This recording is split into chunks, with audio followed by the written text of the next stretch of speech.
ओम या देवी सर्वभूतेषु शक्तिरूपेण संस्थिता नमस्तस्यै नमस्तस्यै नमस्तस्यै नमो नमः। आपको और आपके पूरे परिवार को नवरात्रि के छठे दिन की बहुत बहुत शुभकामनाएं एवं बधाइयाँ।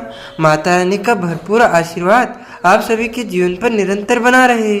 आप सभी सुखी रहें, स्वस्थ रहें, व्यस्त रहें और मस्त रहें। शक्ति की आराधना के महापर्व शारदीय नवरात्रि के छठे दिन माता कात्यायनी की पूजा की जाती है। ऐसी मान्यता है कि माता के इस स्वरूप की पूजा से साधक को सभी प्रकार के रोग दोषों से मुक्ति भी मिलती है और सुख समृद्धि की प्राप्ति होती है। पुराणों के अनुसार देवी कात्यायनी को कात्यायन ऋषि की पुत्री होने के कारण कात्यायनी नाम से जाना जाता है। माना जाता है कि भगवान कृष्ण की प्राप्ति के लिए गोपियों ने माता कात्यायनी की पूजा की थी। ऐसे में इनका संबंध विवाह से जुड़े मामलों में से भी ऐसा कहा जाता है कि जो भी इनकी पूजा अर्चना करता है उसे इच्छा अनुसार वर की प्राप्ति होती है। हिंदू पंचांग के अनुसार षष्ठी तिथि की शुरुआत 8 अक्टूबर 2024 को दिन मंगलवार को 11:10 से हो जाएगी, जिसका समापन 9 अक्टूबर 2024 को दिन बुधवार को 12:14 पर होगा। और माँ दुर्गा का यह स्वरूप अत्यंत चमकीला और भास्वर है और यह ब्रजमंडल की अधिष्ठात्री देवी है।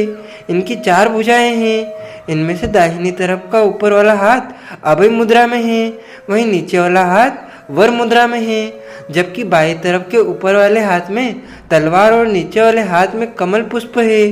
माना जाता है कि माता का वाहन सिंह है। माँ कात्यायनी के पूजन से पहले कलश की पूजा विधि विधान से करें, जो स्वयं भगवान गणेश करते हैं। उन्हें स्नान के बाद साफ कपड़े पहनाएं और फूल अक्षत आदि अर्पित कर तिलक लगाएं। उन्हें मोदक भोग जरूर लगाएं और पूरे विधि विधान से पूजा करें। इसके बाद आप नवग्रह व दिक्पाल, नगर देवता, ग्राम देवता की पूजा भी करें। इसके बाद ही आप माता कात्यायनी की पूजा करें। कात्यायनी देवी की पूजा के लिए अपने एक हाथ में एक फूल लेकर के माँ कात्यायनी का ध्यान करें और इसके बाद माता को फूल चढ़ाएं और अक्षत, कुमकुम और सिंदूर अर्पित करें। माता को भोग लगाना ना भूलें। साथ ही माता के समक्ष घी का दीपक अवश्य प्रज्वलित करें। पूजा के दौरान मंत्रों का जाप करें और आखिर में माँ की आरती करें। माँ कात्यायनी को शहद या मीठे पान का भोग अवश्य लगाएं और इन्हें बेहद शुभ माना जाता है। माना जाता है कि इससे व्यक्ति को किसी प्रकार का भय नहीं रहता है। माँ कात्यायनी सदैव रक्षा करती है। माँ कात्यायनी का जो स्तुति मंत्र है वह आपको पूजन के दौरान अवश्य पढ़ना चाहिए या उच्चारण करना चाहिए। या देवी सर्वभूतेषु माँ कात्यायनी रूपेण संस्थिता नमस्तस्यै नमस्तस्यै नमस्तस्यै नमो नमः। ओम देवी दुर्गाय नमो नमः।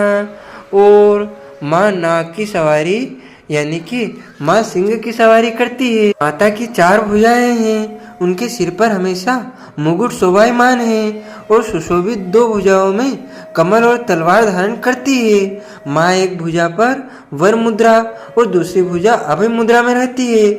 मान्यता है कि अगर भक्ति और भक्त विधि विधान से माता की पूजा करे तो उनके विवाह में आ रही अड़चन खत्म हो जाती है। इस दिन सुबह उठकर स्नान करे और मंदिर की साफ सफाई करे। दुर्गा माता का गंगा जल से अभिषेक करे और मैया को अक्षत, लाल चंदन, चुनरी, सिंदूर, पीले और लाल पुष्प अर्पित करें। सभी देवी देवताओं का जलाभिषेक कर फल, फूल और तिलक लगाएं। प्रसाद के रूप में फल और मिठाई चढ़ाएं। घर के मंदिर में धूप बत्ती और घी का दीपक अवश्य लगाएं। दुर्गा सप्तशती और दुर्गा चालीसा का पाठ आपको करना चाहिए। फिर पान के पत्ते पर लौंग और कपूर को रख के माता रानी की आरती करें। अंत में क्षमा प्रार्थना करें और इनको उपासना और आराधना से भक्तों को बड़ी से बड़ी आसानी में उनको आसानी से अर्थ, धर्म और काम और अंत में मोक्ष गति 4 फलों की प्राप्ति होती है और मनुष्य इस भवसागर से तर जाता है। वे स्वर्गलोक, वैकुंठ लोक को, गोलोक को, धाम को जाता है। उसके रोग, शोक, संताप और भय का नाश हो जाता है, नष्ट हो जाते हैं। जन्म जन्मांतर के समस्त पाप भी नष्ट हो जाते हैं। इस देवी को नवरात्रि में छठे दिन पूजा जाता है। कात्यायनी गोत्र में विश्व प्रसिद्ध महर्षि कात्यायनी ने भगवती परम्बा की उपासना कठिन तपस्या की। उनकी इच्छा भी यह थी कि उन्हें पुत्री प्राप्त हो। माँ भगवती ने उन्हें उनके घर पुत्री के रूप में जन्म लिया, इसलिए यह देवी कात्यायनी कहलाई। इनका गुण शोध का है और इसलिए इस वैज्ञानिक युग में कात्यायनी का महत्व सर्वाधिक हो जाता है। इनकी कृपा से ही सारे कार्य पूरे हो जाते हैं। यह वैद्यनाथ नामक स्थान पर प्रकट होकर पूजी गई माँ कात्यायनी अमोघ फलदायिनी है।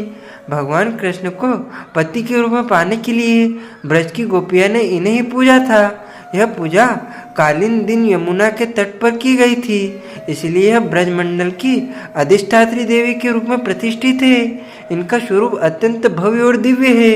यह स्वर्ण के समान चमकीली और भास्वर है। इनकी उपासना और आराधना से भक्तों को बड़ी आसानी से सभी प्रकार के फलों की प्राप्ति हो जाती है। भक्तों के रोग, शोक, संताप और भय का नाश हो जाता है। जन्म जन्मांतर के जो पाप होते हैं, हमारे जो अज्ञात पाप हो जाते हैं, हमसे भूल चूक हो जाती है, पाप हो जाते हैं, वह देवी कात्यायनी इन पापों को नाश कर देती है। पौराणिक कथा के अनुसार ऋषि कात्यायन देवी माँ के परम उपासक थे।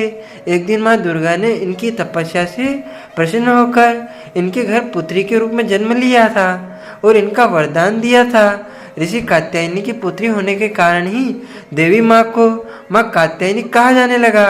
मान्यता है कि माँ कात्यायनी की उपासना से इंसान अपनी इंद्रियों को वश में कर सकता है और माँ कात्यायनी ने महिषासुर का वध किया था, इसलिए ही माँ कात्यायनी को महिषासुर मर्दिनी भी कहा जाता है। इसके अलावा माता रानी को दानव और असुरों का विनाश करने वाली देवी भी कहा जाता है।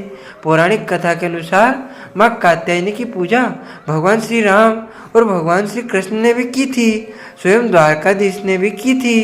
कहते हैं कि गोपियों ने भगवान श्री कृष्ण को पति के रूप में पाने के लिए माँ दुर्गा के स्वरूप की पूजा अर्चना पूरे विधि विधान और मंत्रोपचार के साथ की थी। माँ दुर्गा ने सृष्टि में धर्म को बनाए रखने के लिए यह अवतार धारण किया था। यह बहुत ही पवित्र और बहुत ही महत्वपूर्ण देवी मानी जाती है। तो मित्रों, भक्तजनों, और हमारे इस वीडियो को आप अधिक से अधिक शेयर कीजिएगा, लाइक कीजिएगा तथा कमेंट में माता रानी का नाम अवश्य लीजिएगा तथा हमारे चैनल को सब्सक्राइब करके बेल आइकन को अवश्य कर दीजिएगा। आप सभी को सादर जय श्री कृष्ण, सादर धन्यवाद। बोली जगदम्बे मात की जय, आदि शक्ति भवानी की जय, दुर्गे महारानी की।